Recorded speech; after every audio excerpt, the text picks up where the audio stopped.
Hello and welcome to Can You Hear Me at the Back, the podcast about all things voice and communication. Hey Aundrea. Hey Leon. Love your hat. Thanks.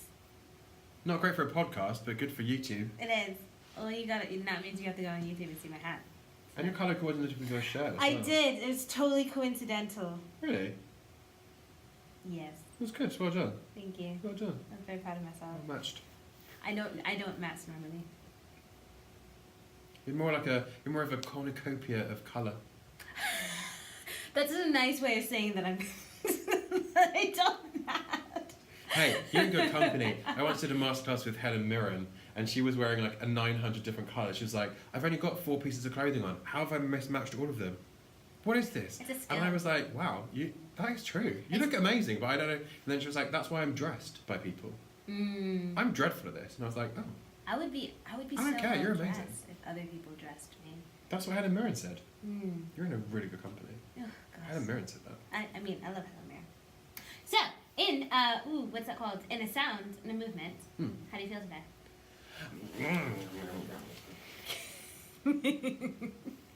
But, Is it because we ate just now? Yeah. yeah, Leon cooked for me again. I made ciabatta. It's good. It's good. It's good. Kind of fun. Aundrea, Yes. in a sound and a movement, how are you feeling? Ooh, inspirational. Light, bright. Yes. Beginning of 2019. Oh my gosh, yes. Happy New Year. Happy New Year! Happy New Year! Hootenanny. Yeah. I like 2019 feels good already. I don't know why. It just feels good. I feel like it's a slow start, but it's gonna get better. I feel like it'll be April tomorrow. After the year 2000, everything just kind of seemed like a sad, like okay, oh now, Since 2002. Since nearly 20 years ago, Yeah. everything's kind of slowed down. It's like 2006. Oh, it was like It's so last century. yeah. I was like look at that. But I have a good thing about 2020. I feel like I'll be really excited for that. I think we'll see like we've never seen before. Which, do you know what? I found out the other day, What? having 20/20 vision means you have the average, what is it? You have the average sight ability for your age. Yeah. It doesn't mean that your sight is perfect. It means you're average. You're No, distinctly it's like average. you got to the half point. Yeah. Congrats. Yeah. You're not amazing. You just don't have. You're not blind. See. Great job. I totally didn't know that. I thought Yeah. it was like a. Yeah. I remember my general my pediatrician basically Sure. told me that, and Oh really? yeah, but I needed glasses anyway. I just haven't gone back to actually get properly checked and stuff. I'm gonna get headaches if I don't wear mine.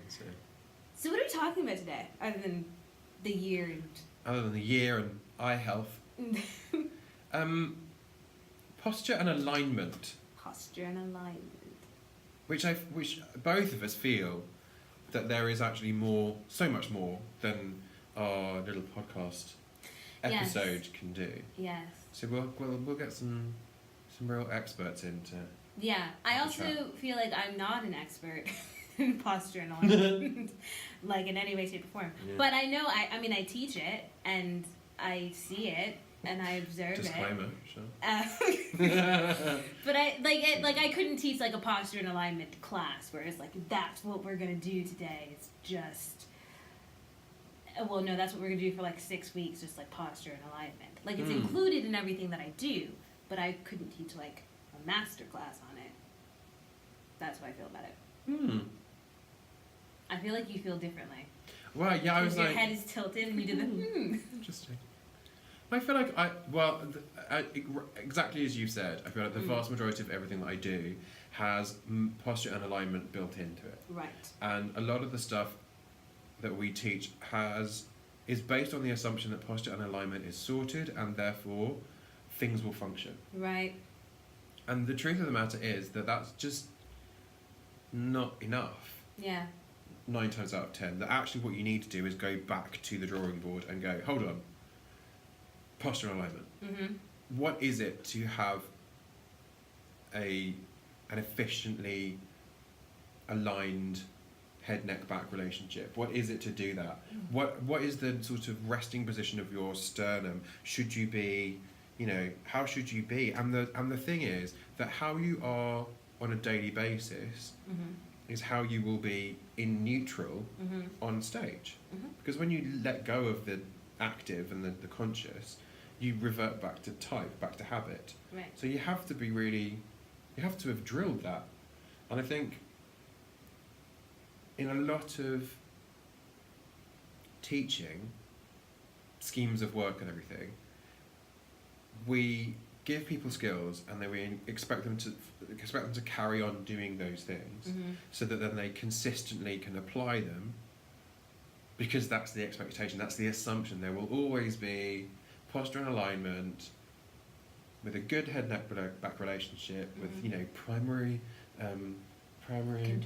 control and you know the mechanism of the body and blah blah blah and all that sort of stuff that we get from monkey and imperceptible monkey and all those sorts of wonderful things that we can find in the Alexander technique, and you can find all those sorts of things,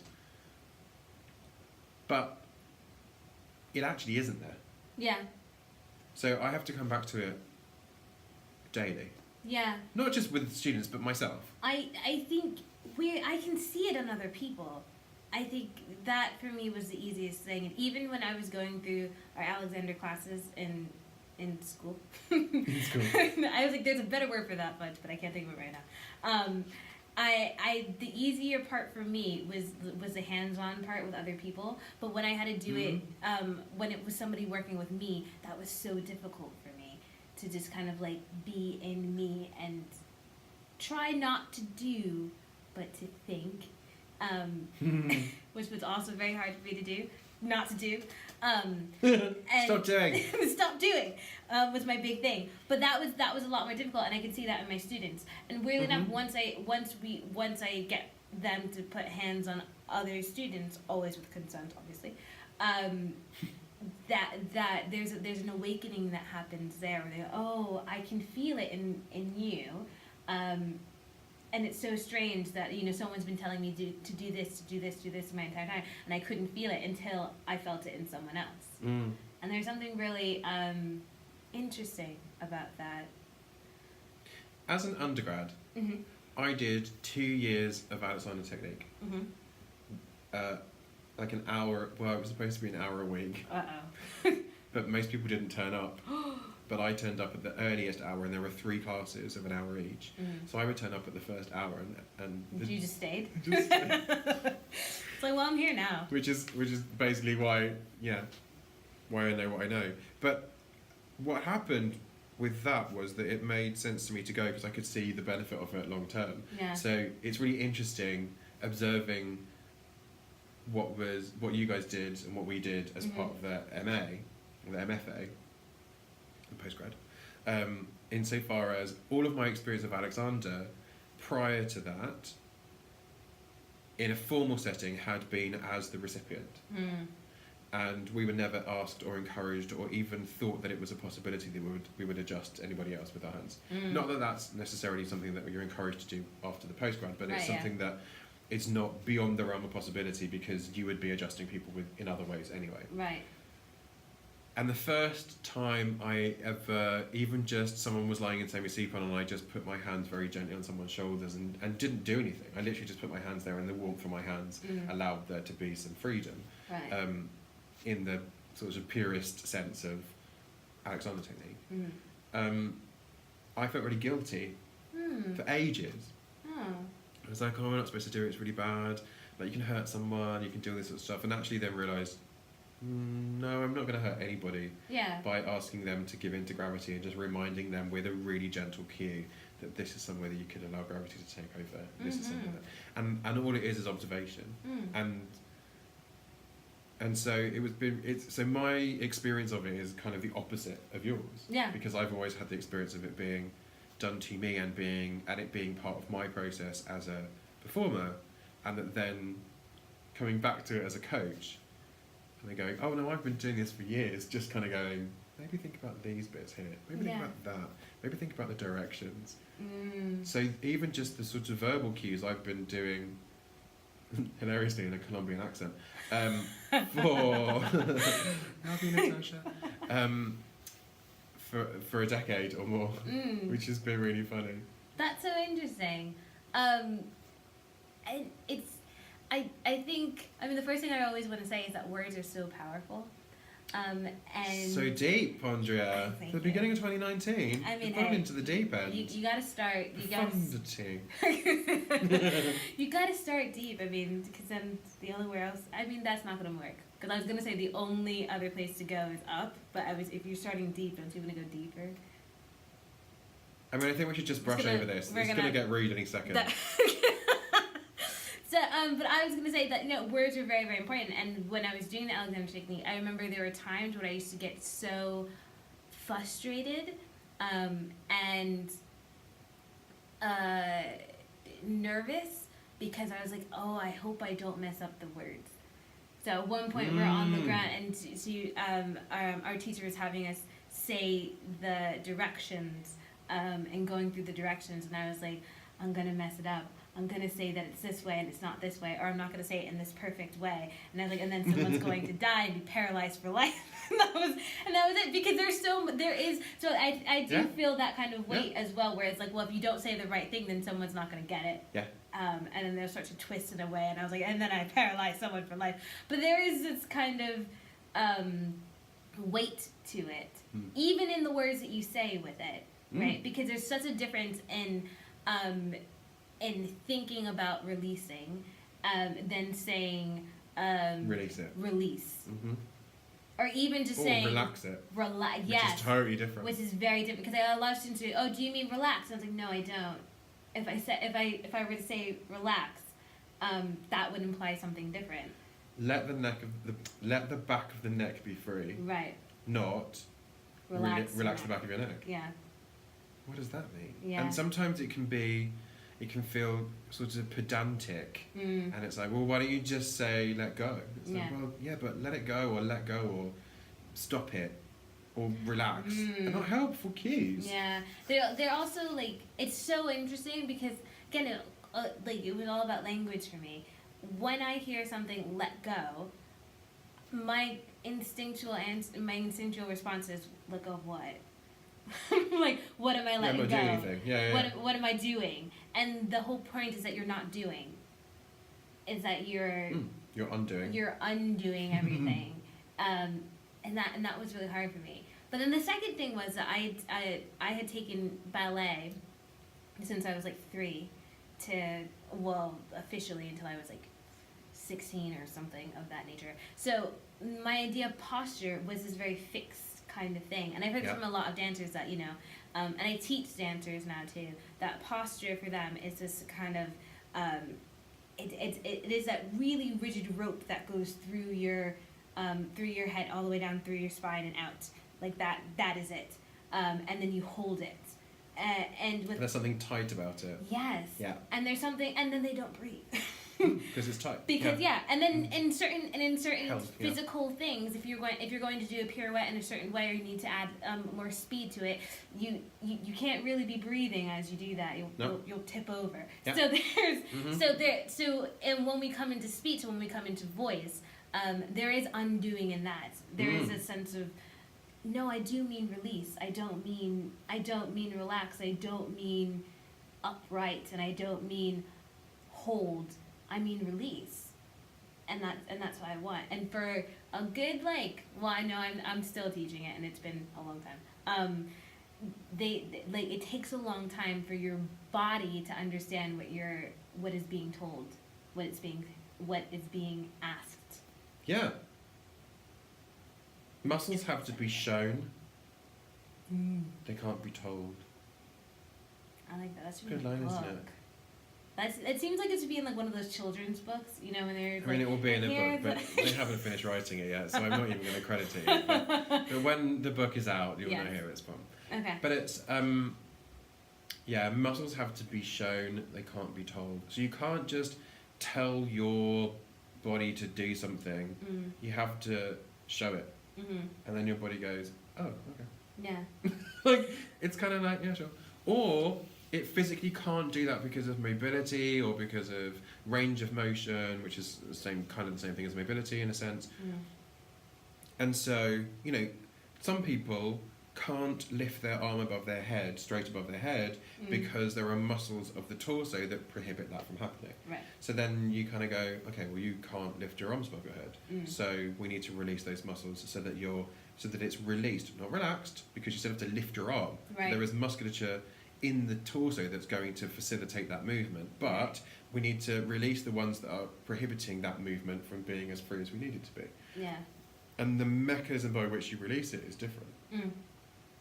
But all of it, for me, posture and alignment comes back to vocal function.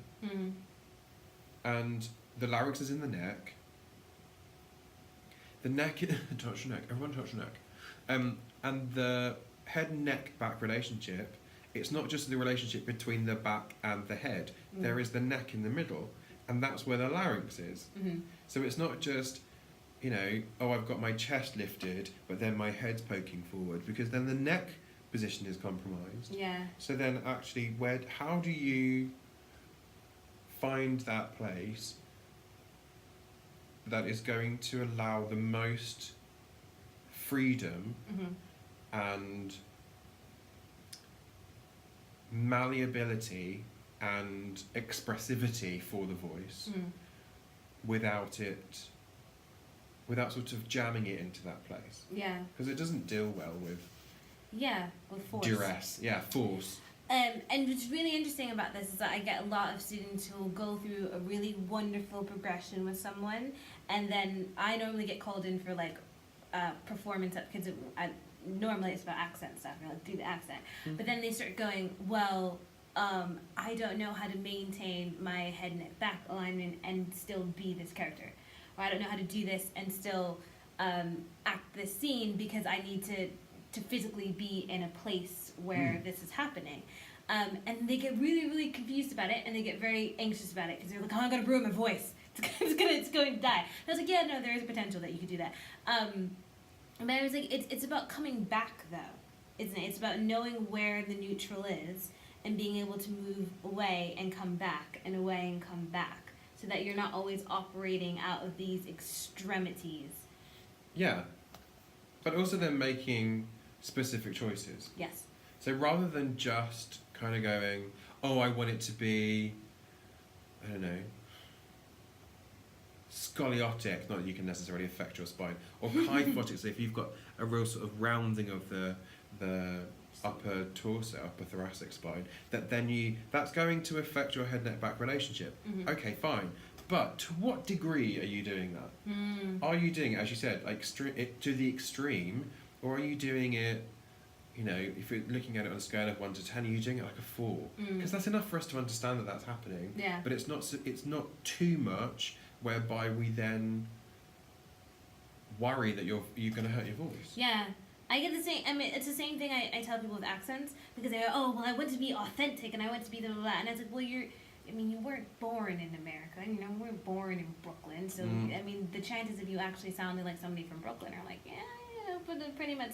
I was like, but my job is to get it so that we believe that you're from there. So we need a couple of features in the linguistic sound. It's the same thing when we're talking about physicality and voice, right? Like, we need particular qualities that signal to us, oh, this is where this person is in this fictional world, or whatever world that this is.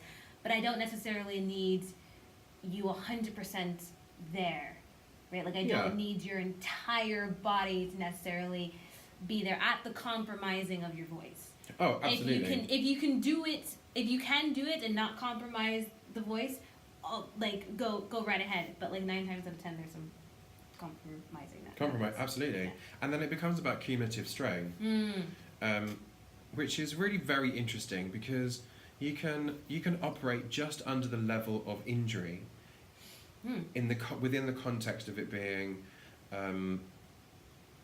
So if you have a line that is the line of the point of no return, and if you go beyond that line, you're going to hurt. This is an injury that you feel. Is that like it's past just the point of no return? Past the point of no return. So what happens is, before that place, but in this place underneath that point of no return, right, between completely chilled out, relaxed, neutral, fine, efficient behaviour and point of no return, there's quite a lot of grey space. Yeah. And what happens is if you habitually do something that is not efficient, Right. then what happens is cumulatively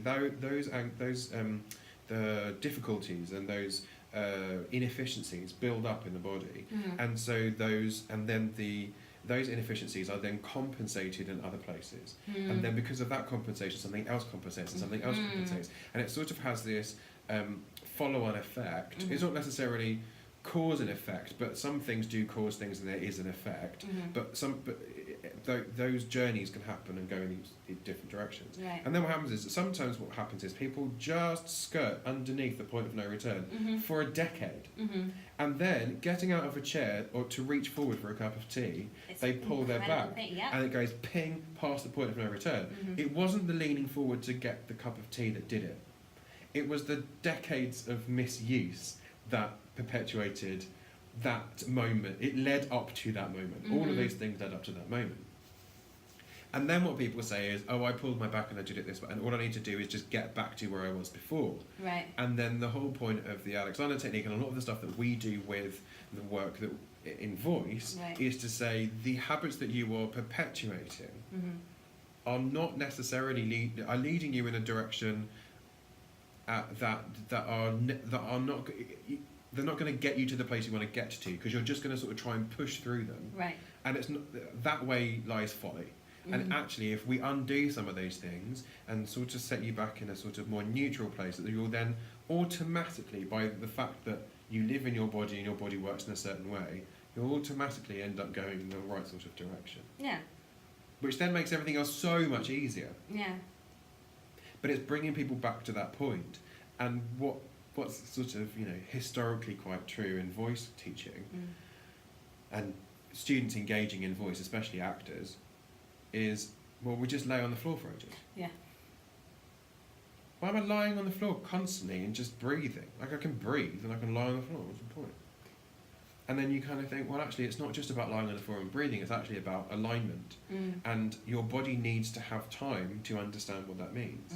And it needs to be shown. And you can't, said it before, you can't cram the body, but you can cram the mind. So you can read all the books, like I have. That doesn't mean that your body can do it. Yeah, and because it's a different skill, and a lot of the frustration that I had as a student, where I was like, well, I understand it, why can't I do it? Yeah. Like, I completely understand what's happening with my body, but I still can't do what you're telling me to do, what you're asking of me, because that takes time. It's a different skill. It's a different way of working with something. And a lot of times, what I tell my students, if we're lying on the floor for an extended period of time, is that this is the most challenging thing that you'll do. And I was like, what do you mean? And I was like, yes, you can do pirouettes and backflips and all this other, you're amazing. But this is challenging because I'm asking you not to do. I'm asking you to observe. Yeah. And if you're observing in a mindful way, in a way that is not trying to change and not trying to do, but really listening to your body, then you'll learn so much more. And then everything else that we do will become so much easier, because then you'll understand your body in a way that you didn't before. And that I mean, it's that's a hard skill. I'm not gonna lie, because it took me a long time to be like, well, how do I listen to my body and not drift off into all the things that I have to do later, or into all these other things that my brain wants to do, and how do I just be present and really observe, and not do but observe. Which was interesting, because both of the examples that you said, things I have to do later. Yeah, I know. And so everything was doing. Both of the examples was doing. Yeah. And then, but how did I not do? Yeah. And there's something sort of luxurious in being in the now, in being in the moment of just observing and letting go and releasing and being observant and being aware, so that you can notice them. Yeah. And then you think, but it's fine because I've got to do. But no, hold on, come back. Come back. And what's interesting is, for me, when working with students, that they will have done all of this work in the very early stages of their training, And then if you revisit it later on, when they haven't really done it very often, they suddenly go, oh, I get it. This makes so much more sense. Yeah. This is really, this is what I've been trying to do for ages and it's not been working. Yeah, but you didn't keep going back to the fundamentals and keep, practicing those. You were like, oh, I've done that, it's fine. Finished. Yeah. Done. Move on. Well, yeah, kids, they treated it like a task. And not to make things super, super complicated, but the reason that I find it really, really interesting is because I think if you looked at training and the way that people trained, whether it was actors or athletes or whatever, 50 years ago, there wasn't necessarily an idea of listening to your body and getting back to that kind of neutral place. There was an expectation of doing this, of doing that, of training this. You need this. You need this. You need this. And it is relatively a newer idea to be like, well, let's not do, let's listen first, let's pay attention to what we have, and then expand from that, so that it's coming from you and not from something else. And I think that's an interesting way of doing voice. I'm very aware that I just said doing. But I think that's I like that, because then it is from you and it's not something that I'm pushing on top of you, but it's something that I'm allowing you to be aware of. And I think that can be very hard. I mean, I know it happens and it's supposed to happen in different things of yoga or different things of Pilates and things like that. And it's a newer thing. And I am seeing that students are coming a little bit more aware of them. Of their space, but it hasn't gotten to the point where it's redundant yet. You know what I mean? So it is very, very helpful, and I am still teaching about consciousness and mindfulness and all of that, and things that relate to that. But it's just interesting to see how the pedagogical shift has also changed with that as well, and I think that has to do a lot with posture and alignment. I'm wrapping it back up in there. I think there are two things with that struck me. That a friend of mine who's a very devoted yogi, has been for many years, also a trained actor, she has always said that she would rather stand in Warrior 2 for 45 minutes than spend 2.5 minutes in Shavasana, in corpse pose, lying on the floor. And she finds it the most uncomfortable, sort of difficult position to be in, because she's like this, I'm not doing any yoga, I'm just lying here, oh my god, what's the point? And she always gets upset and annoyed by it. And I was like, that's always the bit that I find the best, because that's where I find all the release. It's just like, what? I don't understand. We used to have really long conversations about it, which, fine, fair enough, but it's the same sort of thing. Yeah. The other thing was kind of coming back full circle to what you were saying about not wanting to say the wrong thing. Yes, okay. And not really trusting yourself. Yeah. And therefore kind of not really trusting the information that your body's giving you. Yeah. So when people are observing themselves, what happens often, especially in a sort of contemporary educational context, is people want to give the right answer. Right. Because they're worried about an assessment. And I'm like, well, your body already knows the right answer, you're just not listening. Yeah. So if you can really listen to the answer that your body's giving you, then you'll pass the assessment, because you'll know the answer, because your body knows the answer. So listen. And then that sometimes is not the most helpful thing, because then that makes people feel really anxious, because they're like, I don't even know how to listen. Yeah. Okay, well, you need to teach yourself that, because your body's shouting at you and you are not listening. You're not paying attention to what it's shouting at you. And so those sorts of things are always quite challenging, because what you're asking somebody to do is pay attention to the answer that they already know.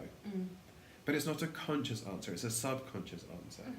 And so they then have to listen on a different level. They have to then engage with their own body on a different level. That is not just, oh yeah, I got the answer, move on. And so people struggle with that because it's not Googleable. Yeah. Yeah. If that's even a word. It is now. I mean, we've made it a word right now. It's on the podcast. Yeah. So, from the perspective of working on posture and alignment, it is the fundamental thing. Voice happens in your body. Yeah. There is no way around that. Mm-hmm. And if you're unaware of what your body is doing, then it makes it very difficult for you to be aware of what your voice is going to do and how reliable that can be. And if the voice is not reliable and the body is not reliable, then you just get anxious. So then what you do is you start to do mindful activities and try to become aware of what's going on. So you try and do that sort of stuff, but I always feel like, not always, but often feel like the mindful thing is a little bit like putting a hat on a hat. Like you're kind of going, well, you're already wearing a hat, you've already got the answer. You just haven't listened. Oh yeah, but I need to make myself be able to listen. Yep, okay. But in making yourself be able to listen, you're doing something. Yeah. Just listen. Stop doing, just listen. And so I understand where the impetus to want to be able to listen comes from, but you're still doing. Yeah, for someone like me, who I've suffered with anxiety for my entire life, and putting myself in a vulnerable position where somebody was like, don't do, just think, my brain automatically went, danger. It automatically went, oh my gosh, there's so much danger here. You can't just think about you. And so I would almost like I would, think about all these other things, and I would start analyzing my teachers linguistically and I would literally do syntax trees, and I was doing all this stuff. Yeah. And then finally somebody just came to me and they're like, what would happen if you didn't do that? And I was like, I don't know, but my body's telling me it's dangerous. I can't do it. And he's like, well, dangerous in the point where you would die, and putting it in that kind of position. And what was really interesting is that sometimes what really helps is giving yourself the permission to be selfish, and listen to yourself, and that's it. To not do, to give yourself the luxury of not doing and being. And that's really hard. That's really not, hard. That's not an easy thing. It's one of the things that I think when I do voice workshops or voice classes that I get the most pushback from, because we do. I mean, we live in a consumerism kind of a world where people are paying me for a service, and if they don't see results for the service, they feel like their money is not worth it. Yeah. And I think a voice is a lifelong thing. I'm still working on my voice on a daily basis. Yeah. And it's a lifelong thing. And I think, to a point, accents is a lifelong thing as well. There are sounds that I will be working for like until I die, or possibly after, if I can. I don't know. But from the grave. But these are long. They're long processes. Unlike a schwa, she was always stressed. I mean, it's not going to get epitaph. I think at my funeral I would just have like recordings of me doing different sounds in the kids list and thought. Just the YouTube video of JC Wells doing all of the cardinal sounds. Yeah, but it's a lifelong process. It's a thing that takes a long period of time, and that is, again, and it's about end gaining, which huge, we can do, which is a big thing, and it's about allowing yourself not to think in terms of achievements and losses, but to think in terms of to think in terms of the grander picture. And I don't even want to say the word progression, because that still makes it linear. No, it's not. It's not linear. And I can't think of the right word for whatever that would be. And I don't want to say improvement either, because improvement... But I think you're right, the bigger picture. Yeah. It gives you a kind of more holistic understanding, and that sometimes it's a piece of a puzzle. It's not the final piece in the puzzle. But it's something to kind of, and sometimes you don't know where to put it. So you might have a middle piece and you've got bits of the edge, but you don't know where this piece goes, but you know it's a piece. Yeah. So you sort of put it somewhere. It's like when well, I'll leave that until it makes sense. Exactly. And that's okay. It's like, when you write an essay and the first thing you do is you're just gathering all these quotes, and you're like, I have no idea how I'm going to use that, but it sounds really cool. Oh yeah. It definitely pertains to something in my life. Then you kind of stick it somewhere, and then finally as you're writing, you're like, I need another word count. Need another word count. And it's like, I just need more words. Boom. And then there's the quote. That's never a problem for me. But me either. Usually I'm like, I need to cite that somewhere. My thing is that you have too many words, Aundrea. You should probably let somebody else have some knowledge appreciated in your writing. Add some other. Someone else had thoughts too. Let someone else talk about it. I saw a video interview with Warren Buffett, Okay. the finance guy, Yes. and Bill Gates. Yep. And Bill Gates was talking about Warren Buffett's diary, his schedule. Or as he was saying, schedule. Yeah. Because that's the difference between Americans and English people. That's the right way. And I once was doing a voiceover, and the guy I was working with, I said, "Are you going to say schedule or schedule?" And he was like, "Darling, I am resolutely scheduled." I've never forgotten it. Brilliant, man. Say things like that stay with you. It is brilliant. And Bill Gates was talking about Warren Buffett and said, "I'm telling you now, in his pocket, as he sits here at this table, he has his diary. And in his diary, I'm telling you, there will be 3 entries a week." And he took it out and he gave it to the interviewer, and the interviewer looked through and he was like, "Oh my god, you're like one of the world's leading financiers, arguably the world's leading financier, who understands and who runs this extraordinary company, investment company and financial company, and has done for many years. And you don't fill every moment." He's like, "I'm not doing that at all. No." And what Bill Gates was saying is that he learned a huge lesson from Warren Buffett when he was young, or younger, when he said to him, "You don't need to fill every moment of your time with meetings, with work, with this, that, the rest of it. Sometimes the most valuable thing that you can do is sit in a chair and look out of a window and think. Sometimes the most valuable thing that you can do is go and play a game of golf. Is go and read a book. Is go to the theatre. It's just take a walk. Have a cup of coffee. Take a nap." I love naps. Naps are the best. But whatever it is that you want to do, go do it. Like, that's okay. That is not any kind of reflection on how good you are or how worthy you are as a CEO, as a leader of a company. Just if you don't fill every single second of your life with something, that's okay. And not only is it okay, but to fill your life with everything, always, constantly, make it busy, busy, busy, busy, busy, run from here to there, juggling 100,000 things, that's not a productive lifestyle. So actually what happens is you burn out from that because you're not able to actually spend time thinking about the thing you're about to do. So taking time to talk with friends and think about things and muse on certain subjects, that then when you actually come to do those things, they're richer for it. And it's the same with us. I mean, we've gone very, philosophical on it, but going back to a very sort of corporeal thing, a very felt, bodily thing of the posture and alignment, the head-neck-back relationship, and primary control, etc., and end gaining. It's not about filling your body and your mind and your time with doing.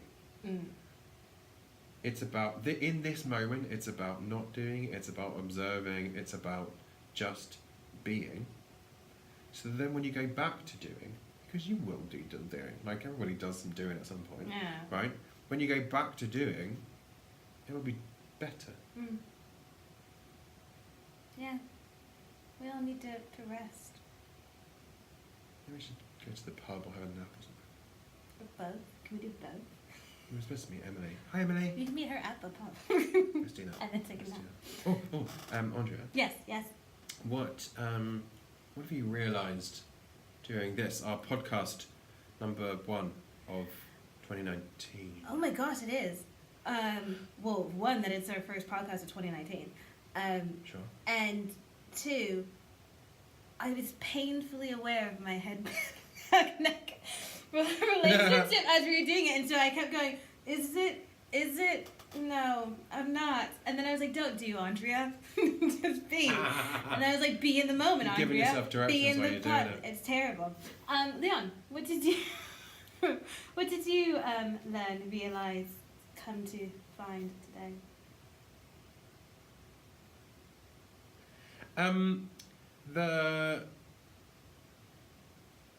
The thing I remember from years ago is like people sort of talking about things and then it being really clear that they don't do them. Or do them. But it's sort of practicing what you preach. And I don't think I've ever been in a voice class where somebody hasn't tried to adjust somebody's posture.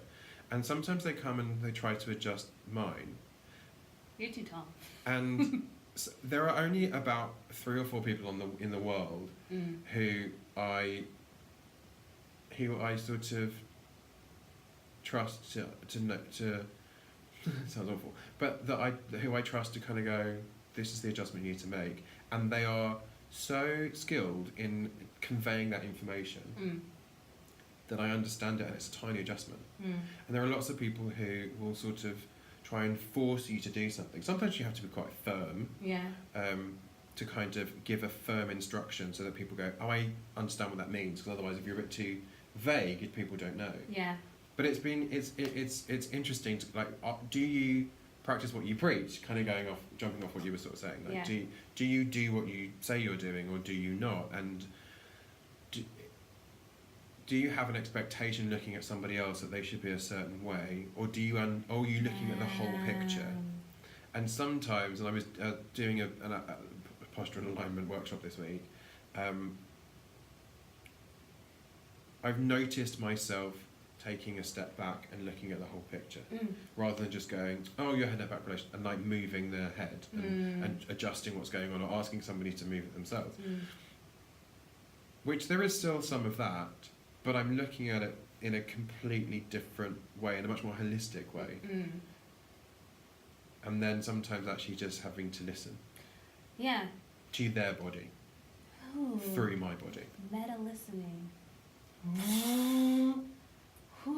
They're listening, and then you're listening to them listening. Oh my gosh. And sometimes what's been very interesting is that I can, which I've not really experienced before, I can feel and sense and see and understand what they are doing, despite the fact they have no idea that that's going on.